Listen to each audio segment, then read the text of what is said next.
You are your own healer. You just need somebody to hold the light up for you so that you can see in the dark.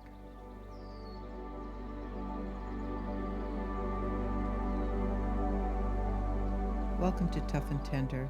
I'm Louise Rolland, integrative energy practitioner, life coach, and your guide through life's difficult moments. Here's what I know to be true. When we can take the things that feel like they're bringing us down and start to look at them as lessons, that's when we begin to move forward. Not with self-pity, with curiosity and hope. Today we're going to talk about how the energy through our chakra systems can sometimes get blocked, how they can create dis-ease in our bodies, in our minds, in our thoughts, and how we can lighten that a little bit, how we can move on and deal with that blocks. Let's explore this together. You're a wizard.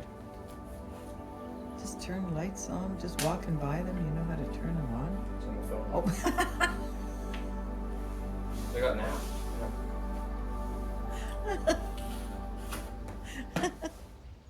One of the most important things in my life is energy. The medical system, which are great, don't get me wrong, medical system, I'm not putting the medical system down. The work I do is complementary to what they do. Okay, I am not going to say that, I'm not dissing, because honestly, if there was an accident and I broke my leg or I needed, an ambulance to get to the hospital to put me back together, that's what I need. But then after I'm put together, that's when the healing starts. That's when you really start the healing. You are the healer. You learn techniques to help you live your life. And that's what I do. I help people learn those lessons. And they do it. I just guide. I'm just guiding what they need. Because if we tune into ourselves, we really know. And if we listen to our superconscious level, that superconscious level is the most utmost divine, all-knowing. It's not judgmental. It's not right or wrong. It is what it is. It is what it is. And, there's a little verse in the Bible. I forget who it was, asks God, "What shall I call you?" And his response was, "I am." That is the superconscious. That is the divine. And that divine, he also says in the Bible. Now, I haven't read the whole Bible. I gotta confess. I don't know the whole Bible, but those are the words that have always stuck with me. He has made us in his image. So that energy is here. It's already here. We all have energy and we all have a purpose, whatever it might be. So what I really want to do is talk about that energy and the chakra systems. I'd really like to share the 7 most prominent chakras, which are energy centers. We call them energy organs. Alberto Villaldo, one of the most beautiful shamans I have met on my journey, has taught me that the chakras are like an energy organ. And chakra is a Sanskrit name for wheel. And so the energy are wheels that go around in our body, okay? But they also project outwards and inwards, or outwards and inwards. I've spent many years doing chronic conditions, people with chronic conditions like diabetes, cancer, chronic pain, to help manage their conditions, with doctors but also now I'm sharing how to incorporate energy work into those programs, and now I'm creating my own programs to do that. So each chakra that we work through is very, very connected, like they're all connected somehow, but some of them get blocked. So, because we're not dealing with the issues, there's fear, there's, something.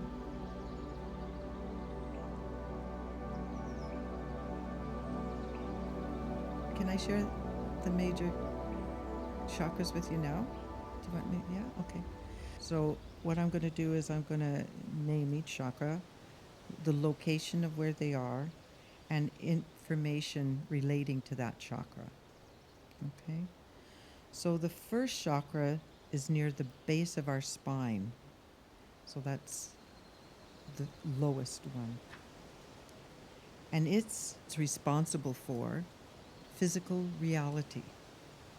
So, grounding, reality. It's the physically, I'm here, I'm present, I'm connected to earth. The second chakra is just below our navel, and it's related to, or responsible for, emotions and our sexuality. And then the third chakra is our solar plex. It's a little bit higher. It's in our solar plex, like our belly. Its energy is for distribution. So the energy, when I say distribution, it's the middle. It's basically the middle of our body almost. Okay, so it's dealing with this energy in here, and it can go down and works like both ways, or it can really distribute its energy up this way. Some people have also called this area the seat of our soul, is right in our gut, right in our belly. The fourth chakra is our sternum and our heart, and its energy is affinity. The fifth chakra is the cleft of the throat, so it's right in here. This is the fifth chakra, and it's responsible for communication. The sixth chakra is our brow, or also known as the third eye, is right in here. And its energy is clairvoyance. A lot of intuition. You know, sometimes we'll hear things and we just don't know exactly where it comes from, but it's coming from in this area here where the energy is coming. The seventh chakra is the crown of the head, so right up in here, and it's related to all knowingness. Knowingness. Just knowing. We don't know why we know, but sometimes we just know things. Again, our intuition.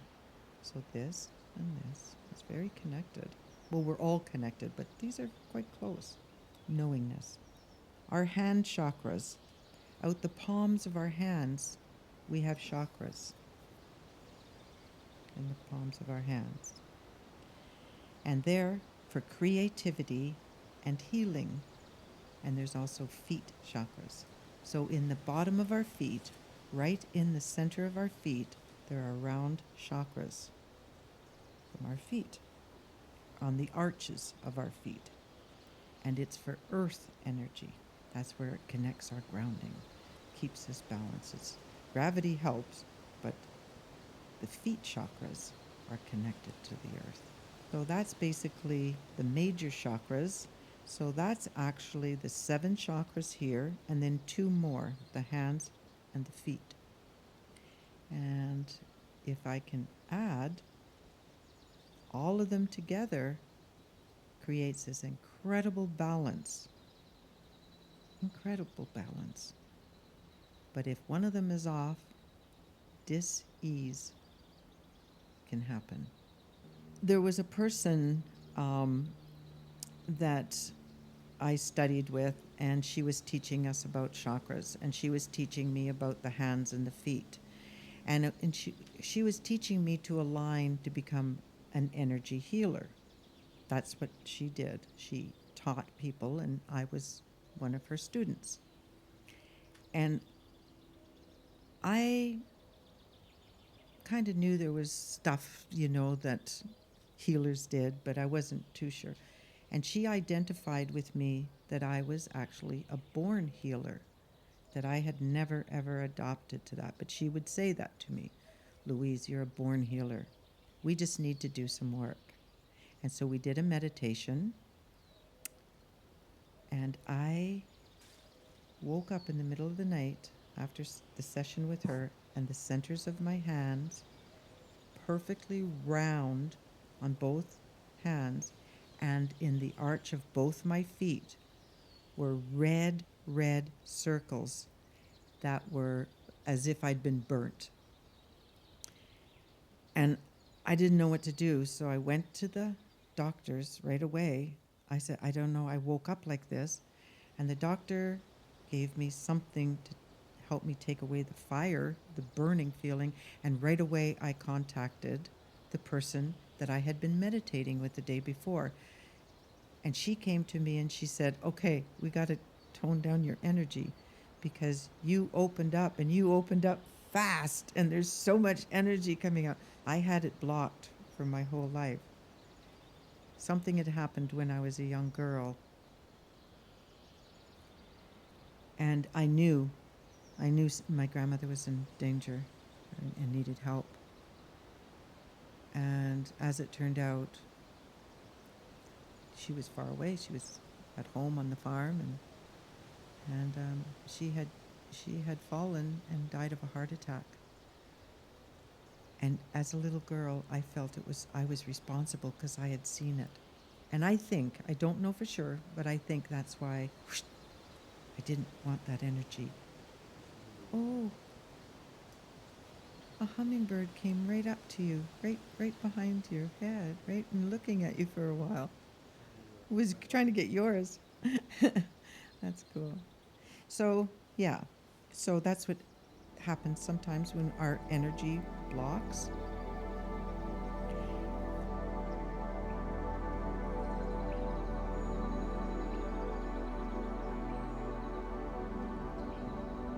How does it get blocked?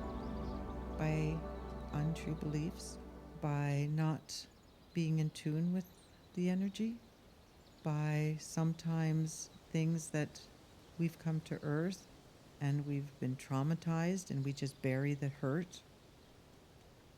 If it's some heartache, maybe someone that you've loved had passed away and you're grieving and you don't know how to deal with the grief, so the energy starts to get heavier and heavier because it wants you to release that grief. Energy has to be moving all the time, all the time.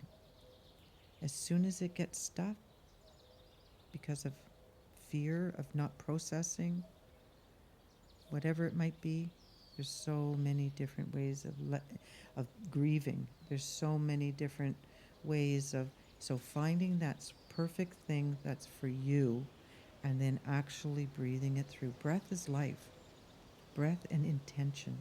Set your breath to the intention. When it gets blocked, there's dis-ease. We're always growing. But if we become stagnant, that's when the chakras get stagnant. Yeah. How does it become stagnant? I think the reason why energy gets stuck is because it's a sign that there's something there for us to heal. We don't always know what it is until we start to lighten it up, air it out. And then, yeah, something needs to be healed for sure.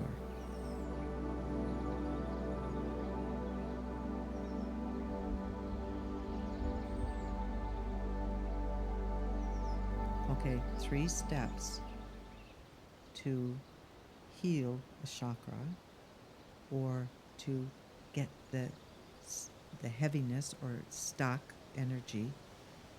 3 steps would be: first, identify that there's a stuck. There's something weighing down. Okay, be aware. Awareness is step 1. Step 1, and then identify. Okay, that's feeling tight in here. That's step 1. Just identify. The second step would be, once you identify there's something there, you don't have to try and figure it out right away. Step 2, breath work. Just breathe. Breathe through and breathe through your heart. Breathe through, and that sounds funny when you say breathe through your heart, but when you breathe through something, you're breathing breath in. Set your intention, breathe it through the heart, and set your intention to open it up so that it can show to you what it needs or what it needs to let go of. So that's step 2. First step, awareness. Step 2, take a breath. And then the third step is be gentle. Be gentle with yourself. All kinds of things may come to fruition or aware that you weren't even aware of. And step 4 is ask for help. If you need help, ask for help. And it can be someone like myself who does energy work. It could be ask through prayer. Ask for some time to figure it out. Be so gentle on yourselves. I get phone calls sometimes out of the blue from people. I have a friend who did some work with you, and I understand that you do energy work. Can you share what that's about? And so I share what it is about, and then I tell them what a session is like. And a session is where somebody comes either in person, comes to you in physical, or I also do long distance healings.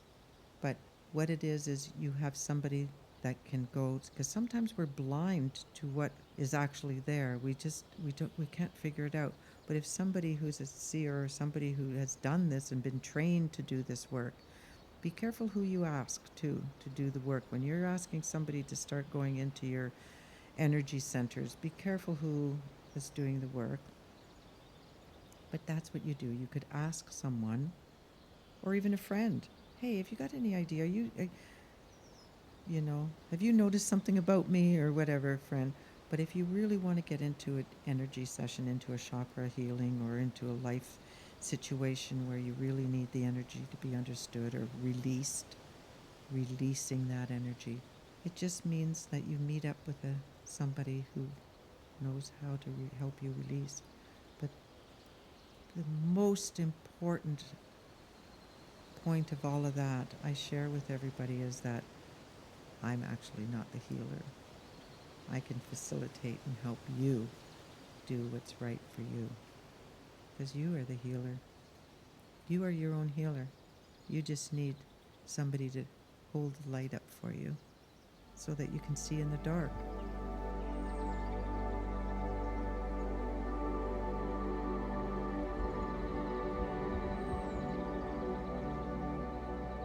Choice making. I just wrote a choice. Making a choice is a formal commitment to your true creative vision. So sometimes the challenge could be, what is my true creative vision? What is it that I really want to create? Create a vision that's made from intuitive awareness, I wrote, not from belief. Oh, I believe I'm this, but what does your intuition say is your creative vision? What is your vision? What keeps coming to you? Right? So making a choice, I wrote, a choice is a formal commitment to your true creative vision made from intuitive awareness, not from belief, not from national calculation. Like, in other words, not what everybody's been telling you. Oh, you should be doing this, you'd be great. What does your intuition tell you? When you make a choice properly, the ego's resistance has no anchor to attach to. Okay, I made a choice. This was a big choice for me, but it wasn't a choice that I set out to do ever. Was to become a healer. Was to become, somebody that was going to be doing this work. As I grew up and I was, in high school and going through high school, and, I was going to be a computer programmer. Computers were the biggest thing, and that's what I was going to do. I was not happy doing that. Every time I got into corporation positions and jobs and things working for great big organizations, governments, I would get sick. I wasn't living my true choice. I wasn't doing my true passion. So what I needed to do was anchor no matter what. Don't try to figure out, well, hey, there's not going to be very much money in teaching, people how to live healthy, there's, or plants or whatever. Because that's when I was the happiest. When I was helping people, My choice was not made by my ego. It wasn't about how much money I made. It wasn't about look at how many certifications I could plaster to the wall, making me great or what the world thought I should be. So your focus locks onto your true vision. Just focus, or just notice what you focus on, and that's your true vision.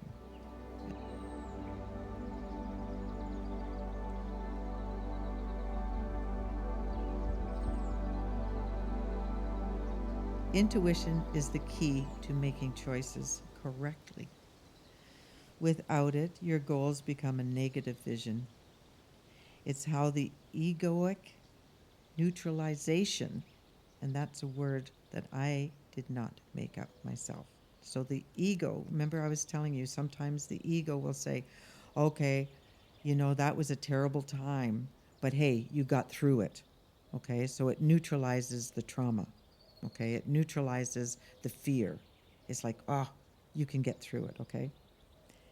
So it's how the egoic neutralization process actually happens in your life.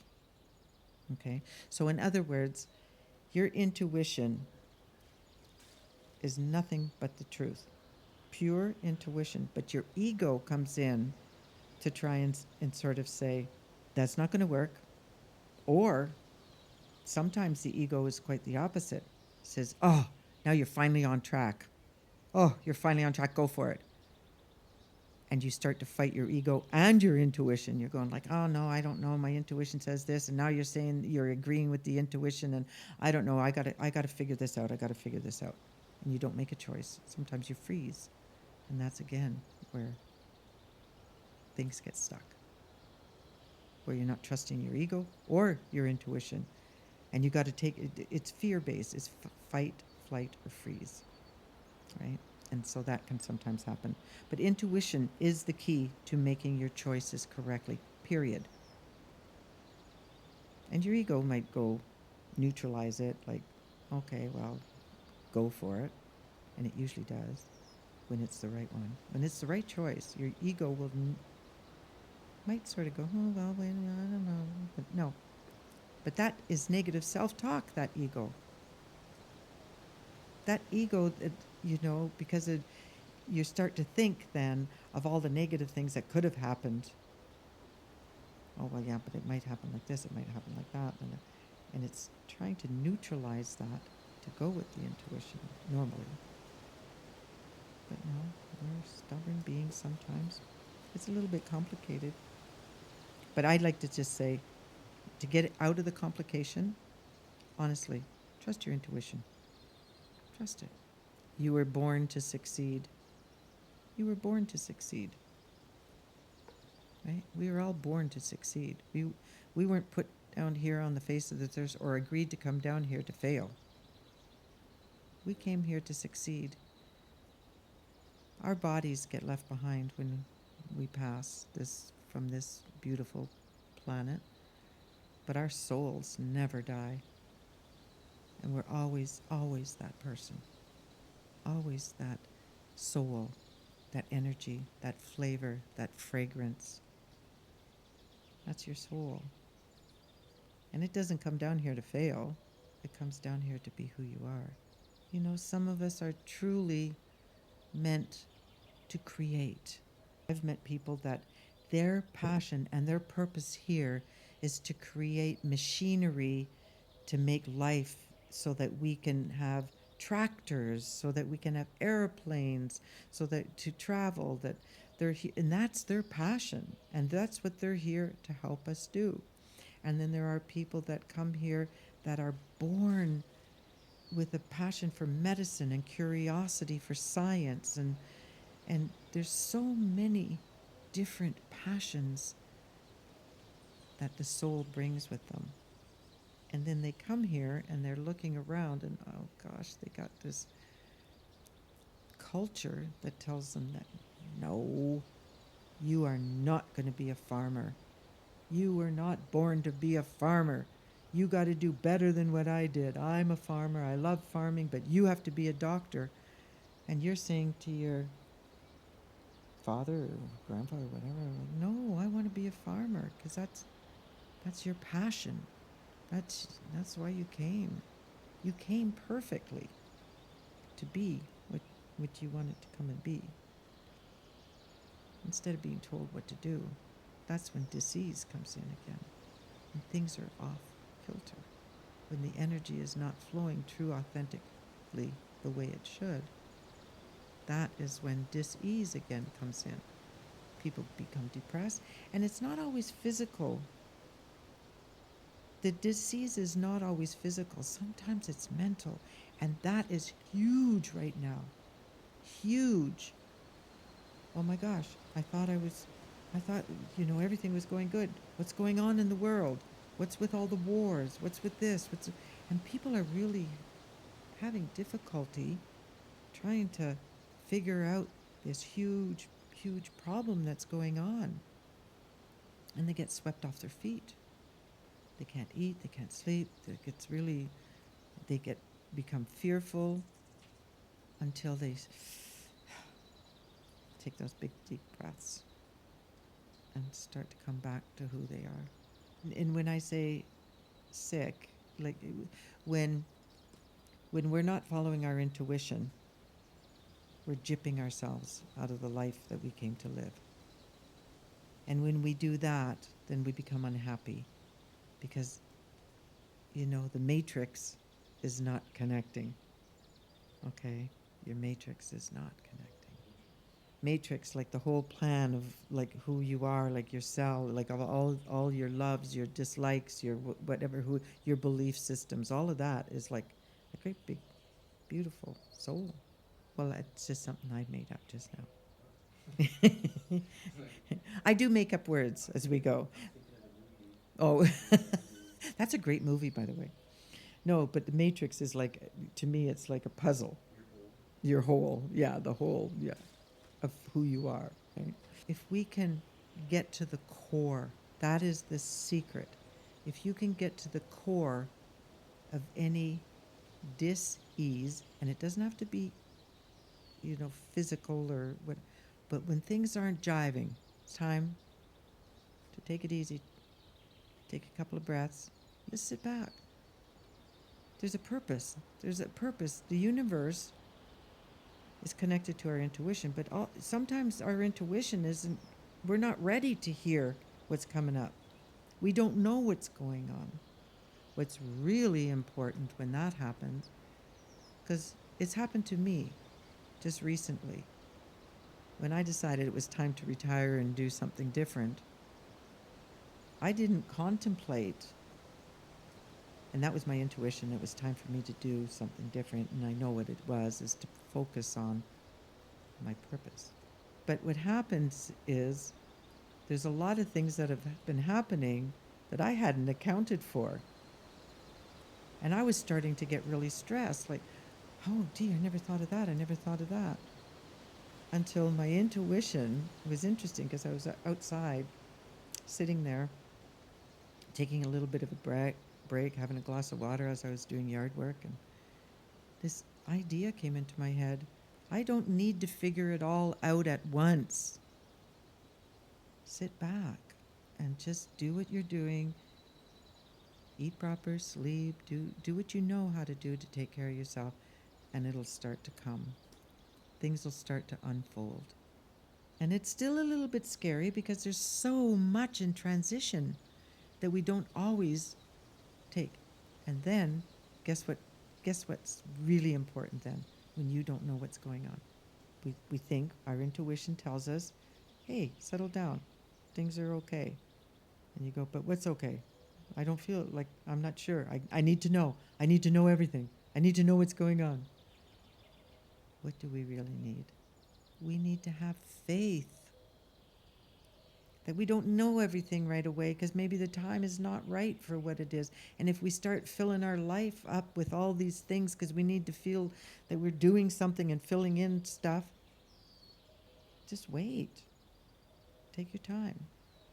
Make sure that you're taking good care of yourself. And I mean, be open. Be open to opportunities, and it'll come. The right thing will happen. It'll happen. Promise, guaranteed, 100%. That was my lifetime guarantee. When I left my cozy home up in heaven, it was like, okay, you just got to be patient down there and have faith. We're going to take care of you. But oh no, what did I do? I decided I could do better. I decided, oh, I can do it all. I know exactly. And every single time I started out on a mission, crash, crash. But there was always lessons to be learned in those crashes. Yeah, they realign you, and the lessons. And I think that's why they call this life lessons. Personally, I think that's why we've decided to come to Earth, is to learn things more, to learn more about ourselves. Not just about life here on Earth, but about ourselves. And I believe our souls mature as we go. And you hear that, oh, he's an old soul. He's a wise soul. She's a wise soul. Those are souls that have experienced and been around and learned many, many, many different times. I believe. That's just my belief. It's important to be creative about the outcomes and yeah, be curious, have hope, have faith. Thank you for spending time with me. If something in today's episode has landed for you, sit with it. Share it with someone who might need it. And be gentle with yourself in the process. That's what Tough and Tender is all about. Until next time, I'm Louise Rolland. Take good care.